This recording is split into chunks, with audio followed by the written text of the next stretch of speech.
Hello everyone, అందరికీ స్వాగతం. So మనం వీడియో నెంబర్ 1లో ఈ యొక్క టిస్ డేటాని సిఎస్ సైట్లో ఏ విధంగా అప్డేట్ చేసుకోవాలి, లేటెస్ట్గా యాడ్ చేసినటువంటి మోడ్ ఆఫ్ స్టడీ కావచ్చు, ఫోటో కావచ్చు, disease type of the dependents కావచ్చు, తర్వాత step by step process time saving ఆప్షన్స్తో ఏ విధంగా టిస్ డేటాని సబ్మిట్ చేయడము, ప్రివ్యూ బటన్తో చూసుకోవడం, క్రాస్ చెక్ చేసుకోవడం చెప్పాము. సో అయితే ఈ సెకండ్ వీడియోలో మనకి గవర్నమెంట్ ఆఫ్ ఏపీ అఫీషియల్గా యూజర్ మాన్యువల్ ప్రొవైడ్ చేసింది. సో ఆ యూజర్ మాన్యువల్ని స్టెప్ బై స్టెప్ ప్రాసెస్, తర్వాత మనకి ఎంటీ అంటే టిస్ డేటాలో ఉండే కాలమ్స్, ఫీల్డ్స్ ఎంటీ ఒక షీట్ని, తర్వాత ఒక శాంపుల్ పీడిఎఫ్ ఎవరైతే సక్సెస్ఫుల్గా సబ్మిట్ చేశారో ఆ డేటాలో ఉన్న కొన్ని డిస్క్రిపెన్సీస్ అంటే ఇన్కరెక్ట్ ఇన్ఫర్మేషన్ని ఈ వీడియోలో తెలుసుకోబోతున్నాం. సో స్టెప్ నెంబర్ 1, సో మనకి గవర్నమెంట్ ఆఫ్ ఏపీ వాళ్ళు ఒక యూజర్ మాన్యువల్ ప్రొవైడ్ చేశారు. So this information is called teacher information system previously available on the child info website. So మనం గతంలో స్టూడెంట్ ఇన్ఫో .ap.gov.inలో ఉన్నటువంటి టిస్ డేటాని ఈ యొక్క csc.ap.gov.inలోకి ఇంటగ్రేట్ చేసి అప్డేట్ చేయడం జరిగింది. సో మొట్టమొదటిగా వెంకీ గారు చేసినటువంటి వీడియోలో డేటా ప్రీ పాపులేటెడ్గా అంటే ప్రీ ఫీల్డ్గా లేదు, 5 విండోస్ మాత్రం ఉన్నాయని చెప్పారు ఆయన. సో లేటెస్ట్గా మనకి అప్డేట్ అయిన తర్వాత మనం గతంలో స్టూడెంట్ ఇన్ఫర్మేషన్ సైట్లో ఇచ్చిన డేటా మనకు క్యాప్చర్ అయి ఉంది. సో అదనంగా యాడ్ అయినటువంటి లేదా ఏదన్నా మాడిఫికేషన్స్, ఈ మధ్యలో జరిగిన ట్రాన్స్ఫర్స్ కానీ, లేకపోతే అడిషనల్ క్వాలిఫికేషన్ కానీ, తర్వాత మోడ్ ఆఫ్ స్టడీ కానీ, ఈ డీటెయిల్స్ని మనం అప్డేట్ చేసుకోవాల్సి ఉంటుంది. సో ఇక్కడ మనకి 5 విండోస్ అన్నాము. సో మనకి వాడవలసిన అడ్రస్ ఇక్కడ మీకు బ్లూ హైపర్ లింక్ అయి ఉంది. సో ఇక్కడ యూజర్ ఐడి సంబంధించి మనం ఫేషియల్ రికగ్నిషన్ యాప్లో ఉన్నటువంటి 7 డిజిట్ ట్రెజరీ ఐడిని, హెచ్ఆర్ఎంఎస్ ఐడిని మనము ఇక్కడ ప్రొవైడ్ చేయాల్సి ఉంటుంది. తర్వాత ఎఫ్ఆర్ యాప్లో, స్కూల్ అటెండెన్స్ యాప్లో మనము వాడుతున్నటువంటి పాస్వర్డ్ని సప్లై చేయవలసి ఉంటుంది. In case if a teacher has forgotten the password, please reset it by changing in the service section called forgot password section. So ఈ విధంగా మనకి హోమ్ పేజ్ కనిపిస్తుంది. స్టెప్ నెంబర్ 2, ఇక్కడ లాగిన్ అనే ఒక గ్రీన్ ట్యాబ్ని క్లిక్ చేయగానే మనకి నెక్స్ట్ లాగిన్ లెక్ తీసుకెళ్తుంది. సో ఈ లాగిన్ నేను చెప్పినట్టుగా treasury ID plus school attendance పాస్వర్డ్ని టైప్ చేసుకొని మనం ఈ విధంగా 3 ట్యాబ్స్ కనిపిస్తాయి. సో మీకు స్క్రీన్ పైన యూజర్ మాన్యువల్ ప్రకారము ఎస్ఓపి, స్టాండర్డ్ ఆపరేషన్ ప్రొసీజర్ వీళ్ళు చెప్పినటువంటి డేటాని మీకు ఎక్స్ప్లెయిన్ చేస్తున్నాను. ఇక్కడ సర్వీసెస్ క్లిక్ చేయాలి. సో ఈ 3 ట్యాబ్స్ కనబడకపోతే మనము డెస్క్టాప్ సైట్లో పెట్టుకొని యాక్సెసిబిలిటీ అనే ఒక బటన్ క్లిక్ చేసి అక్కడ జూమ్ టెక్స్ట్ని బిలో 100 అంటే 98 నుంచి 90 మధ్యలో పెట్టుకుంటే మనకి ఈ 3 ట్యాబ్స్ కూడా కనిపిస్తాయి అన్నమాట. సో ఈ విషయాన్ని కూడా మన ఛానల్లో ప్రీవియస్ వీడియోలో ఏ విధంగా సెట్ చేసుకోవాలో చెప్పాము. సో ఈ విధంగా మనము లాగిన్ అయిన తర్వాత ఇక్కడ మనకి R1, R2, S2 ఇక్కడ 3 ట్యాబ్స్ ఉంటాయి. ఇందులో మనకి S2 అనే ట్యాబ్ కింద టిస్ సర్వీసెస్ని క్లిక్ చేయగానే మనకి టోటల్ ఇక్కడ 5 ఐటమ్స్ వస్తాయి. సో ఈ 5 ఐటమ్స్ యారో మార్క్తో basic, education, appointment, transfer and promotion details. So ఈ విధంగా 5 అంశాలని మనం అప్డేట్ చేయవలసి ఉంటుంది. సో ఇదిని టిస్ సర్వీసెస్లో ఈ 5 లింక్స్ని ఎడిటింగ్ అప్డేట్ చేయడానికి ఏ విధంగా అనేది ఇక్కడ మనకి professional details. So last one, I'm sorry, not promotion, the last one is professional details.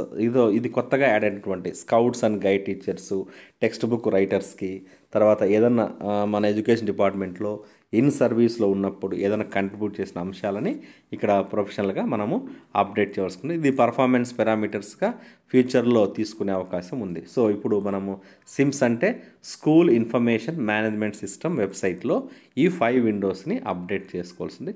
So దీనికి సంబంధించి వాళ్ళు శాంపుల్ పీడిఎఫ్లో ఈ యొక్క డేటాని కూడా పొందుపరచడం జరిగింది. సో ఇక్కడ మనము సర్నేమ్, చాలామంది ఇక్కడ ప్రింట్అవుట్లో సర్నేమ్కి ఫుల్ నేమ్ వస్తూ ఉంది, నేమ్కి సర్నేమ్ వస్తుంది అంటారు. అది కరెక్ట్, అది ఆటోమేటిక్గా బ్యాక్ ఎండ్లో కరెక్ట్ అవుతుంది. So no need to worry about that. So ఈ విధంగా నేమ్, జెండర్, ఇక్కడ ప్రజెంట్ ఫోటోని, date, Aadhaar number, mobile number, PAN number, email, father name, teaching type, ఇక్కడ teaching type, designation, nature of appointment, ఇక్కడ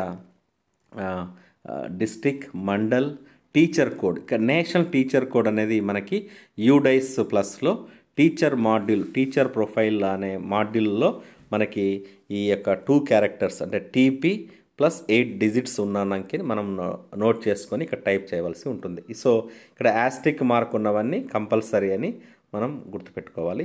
సో ఈ విధంగా పర్సనల్ డీటెయిల్స్ని మనము అప్డేట్ చేస్తాం. తర్వాత address, spouse, health cards. So health కార్డ్స్లో ముందు డేటా మ్యాప్ అయి ఉంటుంది. అయితే మనకి కొత్తగా నేమ్ ఆఫ్ ద డిపెండెంట్, తర్వాత disease, if any person is suffering from any kind of designated or drop down మెన్యూలో ఇచ్చినటువంటి డిసీజ్ సఫర్ అవుతుంటే దాన్ని సెలెక్ట్ చేసుకొని సబ్మిట్ చేయవలసి ఉంటుంది. సో ఇక్కడ ఆటో పాపులేటెడ్ అంటే మన డేటా ఆల్రెడీ ప్రీ మ్యాప్ అయి ఉంది, దానికి అదనంగా లేదా మార్చుకోవాల్సిన అంశాలని ఇక్కడ మనం 3 options edit, save and next button ద్వారా చూసుకో. నెక్స్ట్ ఎడ్యుకేషన్ డీటెయిల్స్ సంబంధించి మనకి ఇక్కడ ఎస్ఎస్సి నుంచి హయ్యర్ క్వాలిఫికేషన్ వరకు ఆల్ డీటెయిల్స్ విత్ ఇంక్లూడింగ్ ఎక్కడ చదివాము, తర్వాత ఎన్ని మార్క్స్ సెక్యూర్ చేసాము, ఏ ఇయరు, ఇందులో కొత్తగా అయినటువంటి మోడ్ ఆఫ్ స్టడీని ఇక్కడ regular, private, open, distance mode ఈ ఆప్షన్స్ను బేస్ చేసుకొని కంప్లీట్ చేయవలసి ఉంటుంది. సో ఇది education. So starting with SSC, intermediate, graduation, post graduation, professional, MEd and any other qualification if applicable. ఈ డీటెయిల్స్ని మనము ఇన్ కేస్ లేకపోతే నో అని క్లిక్ చేసి నెక్స్ట్ బటన్కి వెళ్ళిపోవాలి. తగ్గించుకోవాలనుకుంటే రిమూవ్ బటన్ క్లిక్ చేయాలి. అదేవిధంగా అపాయింట్మెంట్ డీటెయిల్స్. సో ఇక్కడ ప్రజెంట్ వర్కింగ్ స్కూల్ నుంచి ప్రీవియస్గా అపాయింట్ అయినటువంటి ఏ క్యాడర్లో మీరు అపాయింట్ అయ్యారు, ఈ ఇన్ఫర్మేషన్ని ఇక్కడ మనము డెసిగ్నేటెడ్ ట్యాబ్ కింద సెలెక్ట్ చేసుకోవాల్సి ఉంటుంది. సారీ. నెక్స్ట్ అపాయింట్మెంట్ డీటెయిల్స్లో ప్రజెంట్ ఆటో పాపులేటర్ కనిపిస్తుంది. Next first appointment, second, third appointment. ఇక్కడ very important thing departmental test. ఇక్కడ ఈఓటీ, జిఓటీ అనేటివి మనం టైప్ చేసుకొని గజెట్ నంబర్ కింద జస్ట్ నోటిఫికేషన్ నంబర్ టైప్ చేసి సరిపోతుంది. ఆ గజెట్ నంబర్ అనేది యాస్ట్రిక్ మార్క్ ఉంటే, సో ఆప్షనల్ యాస్ట్రిక్ మార్క్ లేకపోతే no need. So next TET సంబంధించి కొంతమంది టెట్ అప్లికేబుల్ వాళ్ళకి మాత్రమే అప్లికేబుల్ రాస్తాం. అప్లికేబుల్ 2008 బిఫోర్ వాళ్ళకి వితౌట్ టెట్ నో కొట్టేస్తాం. Promotion, if anybody, any teacher got transferred or got promoted, the details will be submitted in that window. So ఈ విధంగా transfer window, ఈ విధంగా ఏ స్కూల్ నుంచి ఎక్కడికి ఎన్నిసార్లు ట్రాన్స్ఫర్ అయ్యారు, ఇక్కడ జియో 610 అనేది అప్లికబులా కాదా, నో అని క్లిక్ చేస్తాం. ఎన్నిసార్లు ట్రాన్స్ఫర్ అయ్యారనేది జనరల్ ట్రాన్స్ఫర్స్, ఇక్కడ ఎన్నిసార్లు అయితే అన్నిసార్లు అన్ని కాలమ్స్ ఓపెన్ అవుతాయి ఇక్కడ. సో 3 సార్లు అయితే 3 స్కూళ్ళు ఇక్కడ ఎక్కడి నుంచి ఎక్కడికి, ఏ తేదీ నుంచి ఏ తేదీ వరకు పనిచేశారనే ఇన్ఫర్మేషన్ ఇక్కడ సేవ్ అవుతుంది. సో ఈ విధంగా చివరిగా మనకి very important NCC, scout and guide, state awardee, national awardee, journals, text book ప్రిపరేషన్లో పార్టిసిపేట్ అయిన వాళ్ళకి, బుక్ పబ్లిష్ అయిన వాళ్ళకి, తర్వాత 10th క్లాస్ డీల్ చేస్తున్న వాళ్ళకి. సో ఇక్కడ చూడండి, ఈ ప్రొఫెషనల్ డీటెయిల్స్ అనేది ఇన్ సర్వీస్లో భాగంగా ఈ అదనంగా ఒక టీచర్ ఏదైనా కంట్రిబ్యూట్ చేసి ఉంటే ఇక్కడ నమోదు చేయవలసిన ఉంటుంది. So maybe in future transfers this going to be very important. So please do get updated with information. And ఈ విధంగా మనము క్రాస్ చెక్ చేసుకొని ప్రివ్యూ బటన్లోకి వెళ్ళిపోతాం అనమాట. సో ఈ విధంగా చివరిగా మనకి ప్రివ్యూ బటన్ క్లిక్ చేయగానే మనకి టోటల్ ఇన్ఫర్మేషన్ వస్తుందన్నమాట. సో దీన్ని పీడిఎఫ్ రూపంలో సరి చూసుకొని ఫైనల్ డీడీఓ దీన్ని కన్ఫర్మ్ చేస్తాడు. సో ఈ విధంగా ఎన్నో అప్డేట్స్ మేము ఎవ్రీడే పెడుతుంటాం. ఇంగ్లీష్ సంబంధించి, తర్వాత మన ఎడ్యుకేషన్ డిపార్ట్మెంట్ అంశాలకు సంబంధించి all things will be updated here.